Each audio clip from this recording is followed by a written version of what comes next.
Even if our home burns down, we can rebuild it. Money can be earned again. Possessions can be replaced. A business can recover. A career can start over. But the things we received freely in life, those are often the things we can never truly replace once they are gone. A parent's voice, a childhood memory, a loyal friend, good health, time, love, trust, the presence of someone who once sat across from you every day. Human beings have a strange habit. We chase what is expensive and overlook what is priceless. We spend years pursuing money, status, and possessions, while neglecting the people and moments that actually give life meaning. And then one day, life changes. Someone is no longer there. Your parents grow old. Your children grow up. Your health changes. The house becomes quieter than it used to be. And suddenly you realize the things you thought would always be there were the most valuable things you ever had. Because the greatest treasures in life are rarely purchased. They are experienced, felt, shared, lived. And once certain things are lost, no amount of money in the world can bring them back. The strange arithmetic of value. Why does a man, a decent, intelligent, genuinely well-intentioned man, consistently neglect the things that are most valuable in favor of the things that are merely most measurable? The answer is not laziness or moral failure. It is, I think, something more structural than that. The things that can be priced give a man feedback. He knows when he is gaining ground because the numbers confirm it. The income rises, the account grows, the possessions accumulate. Progress is visible, measurable, and confirmed by every external signal the world provides. The things that cannot be priced give no such feedback. A man who is present for his children's early years is not told, by any external signal, that he is building something irreplaceable. The market does not confirm it. His employer does not reward it. The social measures by which a man's success is judged in his working years are entirely silent on the matter. And so the hour spent at the office, which produces a measurable result, feels more like progress than the evening spent with his family, which produces something real but unmeasured. This is not a failure of character. It is the entirely predictable result of organizing a life around the signals that the world provides, without stopping to ask whether those signals are measuring the things that actually matter. A man who measures his progress only by what can be counted will at the end of his life have counted a great deal and missed a great deal more. The cost of treating the priceless as though it were merely free. There is a specific error that most people make about the things that carry no price. They treat the absence of a price as evidence of abundance. If something is free, the assumption is that it is available in unlimited quantity, that it can be deferred, delayed, enjoyed later when the circumstances are more convenient. But freedom from price is not the same as freedom from limit. The most genuinely irreplaceable things in a man's life, his parents' remaining years, his children's childhood, his own health in its most capable seasons, the years of a marriage before age and habit and unresolved distances settle in, these things are not unlimited. They are finite, they run out, and they run out on a schedule that has nothing to do with a man's readiness to value them. A man who defers genuine engagement with his father, intending to make time when things settle down, may find that things settle down too late. The conversation he was always going to have, the honest one, the one that would have cleared the air and built something real, may never happen. Not because of any dramatic obstacle. Because he assumed the opportunity would remain available longer than it did. This is the specific cost of treating the priceless as though it were merely free.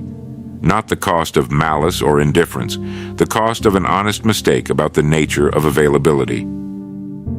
And it is among the most common and most quietly devastating mistakes a man can make in the conduct of his daily life. What money cannot buy. Time. Time is the most obvious candidate and the most consistently wasted resource in human experience. Not because people are careless, most people feel genuinely busy, but because the busyness is often misdirected. A man can be occupied every hour of the day and still look back on the years and find them strangely empty because the activity consumed the hours without building anything that lasts. The specific quality of time that cannot be replaced is not time in the abstract. It is the time available to a man at a particular stage of his life with particular people who are in a particular season of their own. The time available to a man with young children. The time available to a man while his parents are still healthy. The time available in the early years of a marriage when the habits and patterns that will govern the next 30 years are being established. These windows do not stay open indefinitely. They close on their own schedule, and a man who waits until a more convenient season to invest in them will frequently discover that the convenient season arrived after the window had already closed. Time is the one currency that every man spends whether he chooses to or not. The only question is whether he spends it with intention or simply lets it drain. Health. A man in good health rarely thinks about his health. It is simply the condition of his ordinary life, unremarkable, background, assumed. It is only when it changes that its value becomes visible. And by then, in many cases, what money could have preserved through attention and care cannot be fully restored by any amount of money applied after the fact. The relationship between money and health is instructive. Money can purchase treatment. It can fund the best available medical care, the finest specialists, the most advanced approaches to managing what has gone wrong. But it cannot purchase the years of health that were spent carelessly. It cannot restore what neglect allowed to deteriorate. The man who would spend any amount to recover the health he had at 50 cannot purchase what he had at 50. He can only manage what he has now. This is not a counsel of anxiety. It is a counsel of attention. The man who tends his health in the years when it is good, not obsessively but with the genuine care that any valuable and irreplaceable asset deserves, is not being cautious. He is being accurate about what he has and what its loss would cost. The presence of the people who matter most. Of all the things money cannot replace, this is the one that carries the most weight for most people at the end of their lives. The presence of a parent who is no longer living, not the memory, the actual physical daily presence, the ability to call and hear the voice, to sit across the table, to say the things that were always going to be said eventually. These things, once gone, are gone, with an absoluteness that nothing in the material world matches. A man who spent his 30s too busy to call his parents regularly, intending to be more present when things slowed down, will find, if he is honest, that things rarely slow down on their own. They slow down when something forces them to, and sometimes what forces them to is a loss that made the call impossible.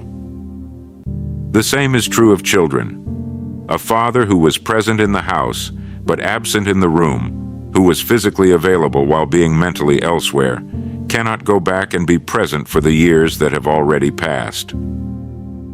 The 8-year-old his son is not available for a revised version of those evenings. That child is grown and carries, in the way that children always carry these things, the actual version of what occurred. The people you love are not permanent fixtures. They are present for a season. The season has a length that is not announced, and when it ends, the presence that was always assumed cannot be purchased at any price. Trust. Trust, once genuinely broken, is among the most difficult things to restore, and money can do almost nothing to accelerate the restoration. A man can apologize well, make genuine amends, demonstrate through conduct over years that the thing which broke the trust was an exception rather than a revelation of character. But the process is slow, the outcome uncertain, and the trust that existed before the breach, the particular quality of trust that has never been tested by betrayal, that specific thing does not come back. What existed before was trust that had not yet encountered its limit. What comes after, even in the best cases, is trust that has been revised, rebuilt on a different foundation, held with a different quality of confidence. Not necessarily weaker, but different. And the original, the trust that was simply present without having been examined by difficulty, that is gone. Peace of mind. Money can purchase a great many of the conditions that make peace of mind more available. Security. Freedom from certain anxieties about survival. The ability to meet obligations without chronic dread. These are real and valuable, and I do not dismiss them. But peace of mind itself, the settled quality of a man who is at ease with his own conduct, who has no significant unresolved account with his own conscience, who does not lie awake rehearsing what might go wrong, this cannot be purchased. It is the product of a long series of daily choices made in accordance with a man's own best values. And it is, in the observation of most men who have lived long enough to compare the two, worth considerably more than the money they spent the working years pursuing. The rich man who cannot sleep is not a cliché. He is a specific description of a particular failure of arithmetic, the failure to notice that the most important item in the equation was being ignored while the rest of it was being solved. The man who understood too late. I want to describe a type of man, not an unusual type, a remarkably common one.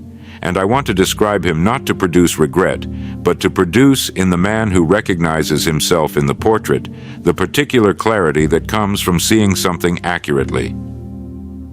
He is a man who worked extremely hard. This is important to state, because he was not a negligent man or a thoughtless one. He took his responsibilities seriously. He provided well. He built, over the course of a long working life, a measure of financial security that most men around him did not achieve. And in the course of building it, he deferred the things that could be deferred. He told himself, genuinely, not as an excuse, but as a sincere belief, that the sacrifices of the working years were temporary. That when the business was established, when the income was secure, when the children were through school, he would begin to live differently. More present, more attentive to the people who mattered, more available to the life that had been running alongside the work, somewhat neglected during all the years of building. The business was eventually established. The income was eventually secure. The children grew up and moved away, living their own lives in their own cities, with their own concerns, a phone call away, but no longer across the dinner table. The parents died. The years of genuine health, in which he might have done the things he deferred, quietly passed into the years of managing what he had. He arrived at 65 with everything he had worked for, and less of what he had worked for it to protect than he had realized he was losing in the process. He had been trading the irreplaceable for the replaceable, one careful, reasonable, entirely understandable decision at a time, and by the time he understood the trade he had been making, a significant portion of what he had traded away could not be recovered. This man is not a failure. He built real things. He met real obligations. He produced a financial security that allowed his children to begin their own adult lives with fewer constraints than he had. These are genuine achievements, and they carry genuine value. The richer arithmetic. Money matters. Financial security is a genuine good. A man who provides well for his family, who builds enough that the people he loves are not haunted by anxiety about survival, is doing something of genuine value. The man who dismisses money as unimportant has usually never been without it. Poverty is not ennobling. It is simply different difficulty. What this recording is saying is something more specific.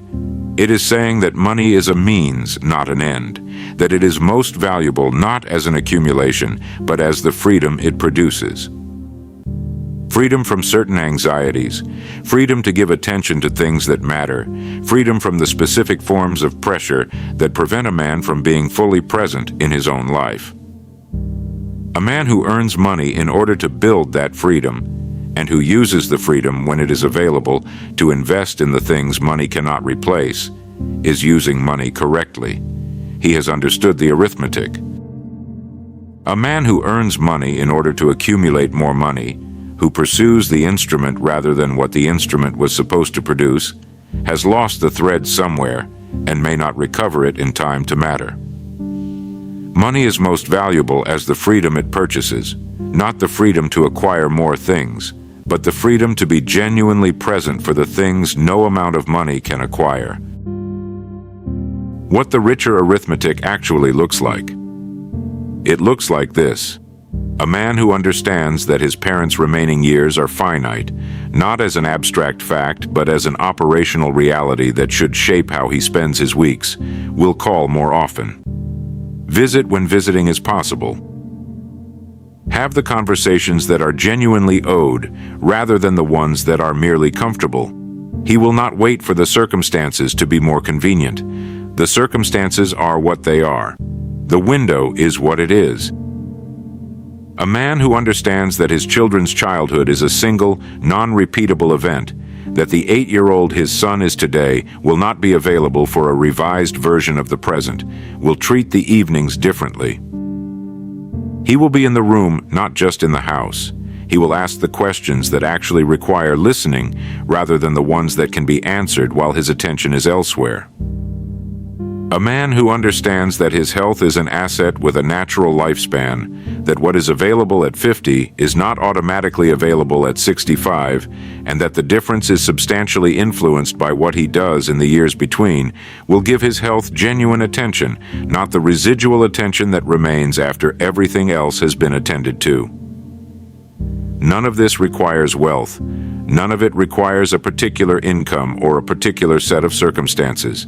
It requires only the honest recognition of what is actually valuable and the decision to act on that recognition while the opportunity to act on it still exists.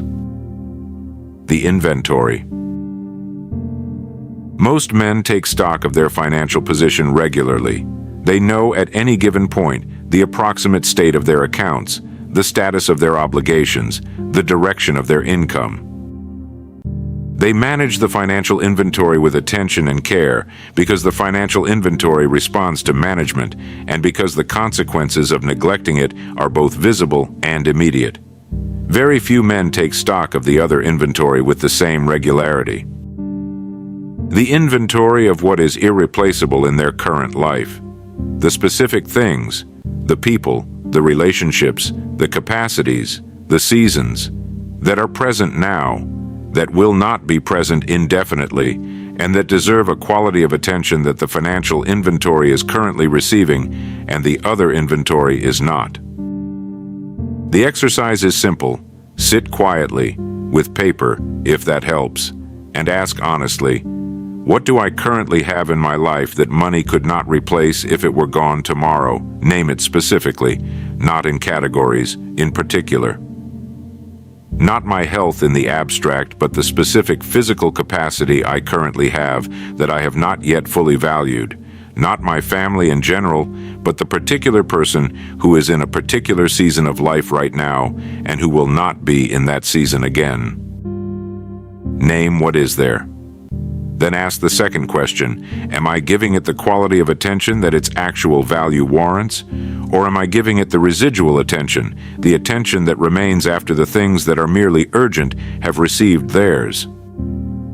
The gap between those two qualities of attention is where the most important decisions of a man's daily life are made, and most men, if they are honest, will find the gap is wider than they would like it to be. A man of genuine wealth is not the man with the largest account.